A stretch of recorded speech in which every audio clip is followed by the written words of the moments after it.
What's up, you guys? So I guess this is part 2 of the xs650 build. I guess we're going that route. There's a few things that I want to address. I finally cleared up some space here in the small garage to do this build. So I want to show you some things. So if you guys remember from the last video, I did get 2 frames, and one frame has a title and the other one does not. So I chopped up some parts from the non-title frame. So I have a TIG only welding machine, and then I have a multi-processor machine that does MIG, lift TIG, and stick, and I believe it also does flux. But my specialty right now is TIG, and I fucking love TIG. Like, even before I even got into welding TIG, I knew TIG was gonna be my thing, and I'm actually pretty fucking good at it.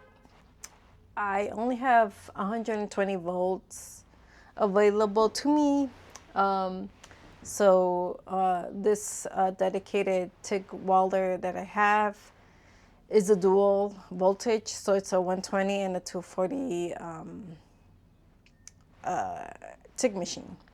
So I got these 2 Yamaha frame tubes, and then I grinded them down, and I beveled them. So I'm gonna try to TIG weld them and see if my machine can actually do a really good job at welding this. If you all didn't know, I'm a welder by trade. I know what good penetration is, and also, like, I'm gonna be riding this motorcycle, so I don't wanna kill myself. So what I'm gonna do with this xs650 project, I know that I got a if I can, let me just show you all. So I got this hardtail from the purchase that I got. It's definitely not from TC Bros or any other reputable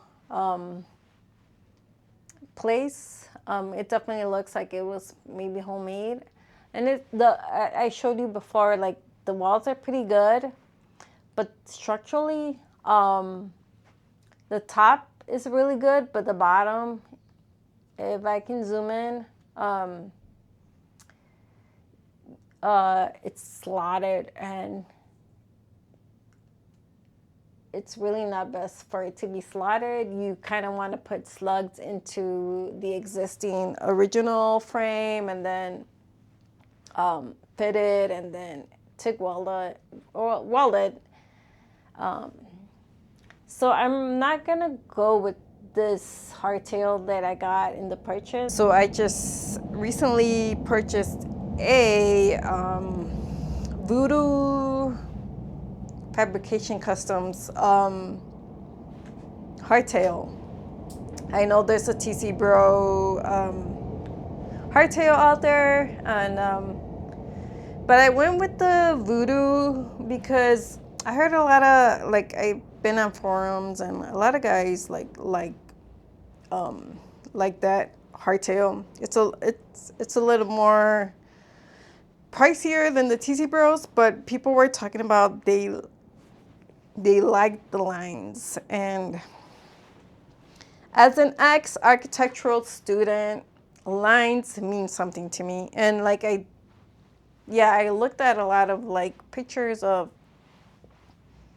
previous builds with this hardtail, and I gotta tell you, yeah, I went with the Voodoo fabrication hardtail. So the thing is that hardtail is not gonna get here until like 4 weeks. So there's gonna be a waiting But in the meantime, there's a lot of things that I have to do in the garage, and also with the motorcycle itself. So this is the frame with the title and with the engine mount. So first thing that's gonna happen is I'm gonna strip this whole frame out, and then somehow remove, actually maybe not remove the frame, the engine, and then this part is gonna be chopped off, this, and then other, like, I'll get into that when the time comes. But the main thing right now is I'm waiting for that hardtail to get in. But that's the update right now. But yeah, back to these. My machine, it's an Eastwood LCD 200 volt. And I read the specifications. It said that you can do up to a quarter, but the duty cycle is going to be like really short. So it's going to be in parts. In welding, in a, like for this, like if I had a positioner, like I can weld this like in one whole like take. But when I'm going to be welding a whole frame, it's going to be, you know, weld right here, stop. Rotate it, start. Not, you don't, when you weld this type of stuff, you don't start where you left off. You want to start when, like, maybe like half an inch before, and then start welding, and then weld the whole inch, and then you stop, and then you go back, weld, stop, and it's like you want to overlap. When it's structural, you definitely want to overlap.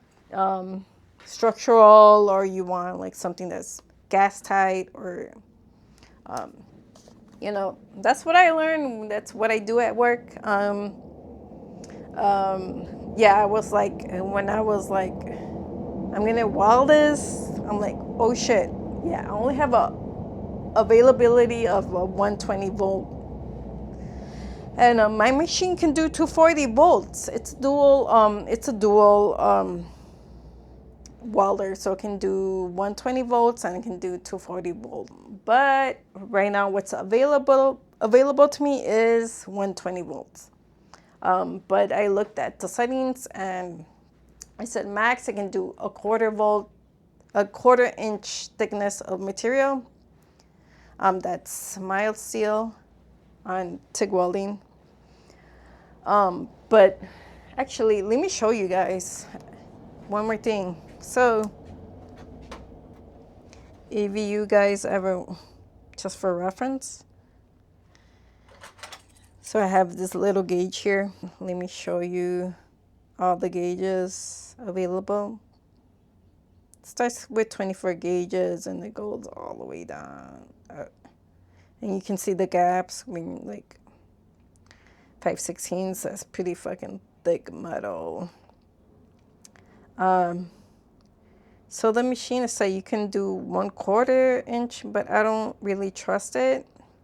And then I Googled it. They said at a 120 volts TIG machine, you can do a 1/8. And that's really pushing it. But with this Yamaha xs650,